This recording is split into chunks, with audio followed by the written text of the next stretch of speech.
오늘 딥다이브. 시리아에 있는 제르플 아흐마르 유적 자료들을 좀 같이 보려고 합니다. 네, 붉은 절벽이라는 뜻이죠. 맞아요. 이게 11,000년 전 신석기 마을인데 댐 건설 때문에 물에 잠기기 바로 직전에 정말 시간하고 싸우면서 발굴된 곳이에요. 그렇죠. 아주 극적으로 세상에 알려진 유적입니다. 그래서 오늘 저희 미션은 이겁니다. 아니, 본격적으로 농사짓기 전인데 어떻게 이렇게 뭐랄까 복잡한 사회 조직 같은 거랑 심지어 거대한 공공건축물까지 있었을까? 네, 그게 정말 미스테리죠. 발굴 책임자가 여기를 당시 사회를 비추는 거울이라고까지 표현했거든요. 네.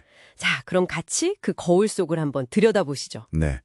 그 거울은 기원전 한 9,500년에서 8,700년 사이, 그러니까 신석기 시대 중에서도 아주 결정적인 전환기를 보여주고 있습니다. 전환기요? 네. 약 800년 동안 사람들이 거기서 쭉 살았어요.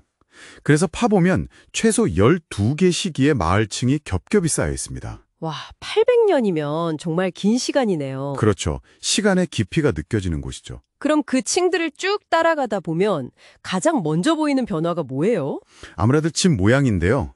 처음에는 그냥 땅 파고 들어간 그런 둥근 집들만 있었어요. 반지하식으로요. 아, 원형가오? 네. 그런데 시간이 흐르면서 점점 네모 반듯한, 그러니까 직각 형태의 집들이 나타나기 시작해요. 네모난 집이요? 네. 그러다가 나중에는 그게 완전히 대세가 됩니다.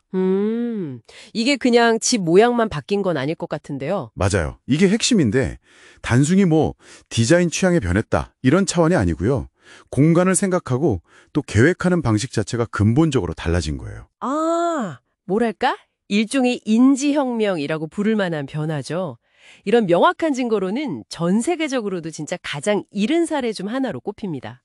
인지혁명이라. 대단하네요.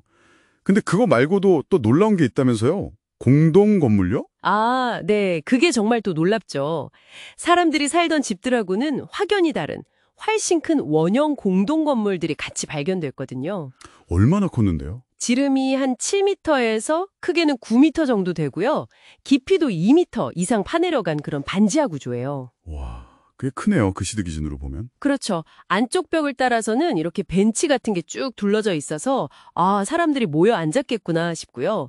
또 야생 볼이나 밀, 렌틸콩 같은 걸 저장했던 흔적도 나왔어요. 저장고 역할도 했다는 거군요. 네.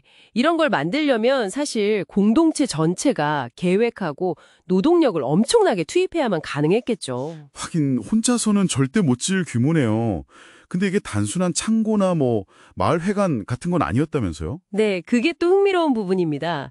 그냥 기능적인 건물만은 아니었던 것 같아요. 어떤 점 때문에요? 예를 들어서 어떤 건물은 벽에 회반죽을 바르고 그 위에 황소 머리뼈로 장식을 해놨어요. 황소 머리뼈요? 네. 그리고 더 좀 충격적인 건 한 건물 바닥 중앙에서 목이 없는 여성 유골이 발견됐는데 팔다리를 이렇게 쫙 펼친 자세였어요. 목 없는 유골이요? 그건 좀 의미심장한데요? 이게 어떤 의례랑 관련이 있을까요? 그럴 가능성이 아주 높다고 봅니다. 실제로 이 건물들은 다 쓰고 나면 일부러 불을 지르고 흙으로 덮어버리는 그런 의례적인 폐쇄 과정을 거친 걸로 보여요. 아, 그냥 버려진 게 아니라 의조적으로 묻었다? 그러니까 곡물 저장 같은 실용적인 기능도 있었겠지만 동시에 아주 중요한 의례나 집회가 열리는 상징적인 공간, 다목적 센터 같은 역할을 했던 거죠. 생존과 믿음이 한 공간에 있었네요. 그쵸. 삶과 직결된 문제와 정신적인 세계가 통합된 형태라고 할 수 있겠습니다. 그렇군요. 그리고 또 재밌는 게 그 작은 돌판들 관념의 덫이라고 부른다면서요. 네, 피에르 아레 리뉴르라고 불리는 것들이죠. 거기에 기하학 문이나 동물 같은 게 새겨져 있다는데 이게 문자가 나오기 5,000년도 더 전인데 어떤 정보를 기록하거나 이야기를 전달하는 용도였다니 이것도 참 신기해요. 맞습니다. 일종의 공유된 상징체계, 그러니까 기억을 돕는 장치 같은 걸로 해석하고 있어요. 당시 사람들의 정신세계가 얼마나 복잡했는지를 보여주는 또 다른 증거죠.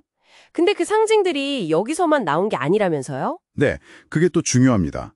이 상징들이 제르프에르 아르마르뿐만 아니라 주변에 있는 다른 유적지, 심지어 그 유명한 괭베클리 테페에서도 비슷한 형태로 발견돼요. 괭베클리 테페에서도요? 네, 이건 당시에 이 지역들 사이에 상당히 넓은 범위의 문화적 그리고 정보 교류 네트워크가 있었다는 걸 보여주는 강력한 증거입니다. 아, 퀘베클리 테페랑 비교하니까 좀 더 흥미로워지는데요. 퀘베클리 테페는 사람이 살았던 흔적은 없고 거대한 신전 같은 건축물만 있잖아요. 그렇죠. 주로 의뢰센터로 보고 있죠. 그럼 제르프 엘 아흐마르처럼 실제 마을 안에 이런 기념비적인 공공 건물이 같이 있는 거랑은 좀 다른 모델인 거네요. 이게 혹시 사회가 복잡해지는 방식이 달랐다는 걸 보여주나요? 정확한 지적이십니다. 그럴 수 있어요. 퀘베클리 테페는 어쩌면 특정 의뢰를 주관하는 전문가 집단이 중심이 된 좀 더 위계적인 사회통합 모델을 보여줄 수도 있고요. 네. 반면에 제르프 엘 아흐마르는 공동체의 실제 필요, 예를 들면 곡물 저장 같은 거랑 사회적이고 종교적인 구심점 역할, 즉 의뢰나 집회가 마을 자체에 통합된 형태죠. 좀 더 생활 밀착형 모델이랄까요? 아, 생활 밀착형 모델? 네. 둘 다 농업이 본격화되기 전에 나타난 사회적 복잡성이지만 그 통합 방식에는 차이가 있었을 가능성이 있다는 거죠. 결국 제르프 엘 아흐마르는 농업이라는 어떤 경제적인 큰 변화가 있기 전에 이미 사회적으로는 상당히 복잡하고 성숙한 단계에 들어선 그런 신석기 시대가 시작되었음을 보여주는 거군요. 바로 그겁니다. 대규모 공공 프로젝트를 추진할 수 있는 능력, 정교한 상징책의 사용, 그리고 어쩌면 이미 사회적인 역할 분담 같은 것까지 나타났을 가능성이 있는 거죠. 정리해보면 농업 없이도 이게 다 가능했다는 거네요. 와, 어쩌면 오히려 이런 사회적인 기반이 먼저 마련되었기 때문에 나중에 농업이 더 쉽게 자리 잡고 발전할 수 있었던 건 아닐까? 뭐 그런 생각도 드는데요. 충분히 가능한 해석입니다. 사회적 발전이 기술적, 경제적 변화를 이끌었을 수도 있다는 거죠. 이들이 남긴 가장 중요한 유산 중 하나는 아마 공공공간이라는 개념 자체를 발명한 게 아닐까 싶어요. 특정 개인의 소유가 아니라 모두에게 속한 공간을 위해서 다 같이 엄청난 노력을 쏟기로 결정한 것, 이게 나중에 도시의 광장이나 신전 같은 것들의 시작 아니었을까요? 그렇죠. 공동체를 위한 투자, 그 개념의 시작일 수 있습니다. 그런데 이 모든 귀중한 이야기가 지금은 티슈린 때 말에 물속에 잠겨 있다는 게 참 마음이 아프네요. 네, 안타까운 현실입니다. 그래서 발굴 기록이 더 중요해졌죠. 자, 오늘 딥다이브는 여기까지인데요. 네, 마지막으로 이 질문을 당신에게 그리고 듣고 계신 분들께 남기고 싶습니다. 만약 농업혁명 없이도 이런 거대한 공동건축과 사회적 복잡성이 가능했다면 우리는 초기 인류 사회를 움직인 진짜 동력이 무엇이었는지, 그리고 우리가 혁명이라고 부르는 사건들의 본질에 대해 무엇을 다시 생각해 봐야 할까요?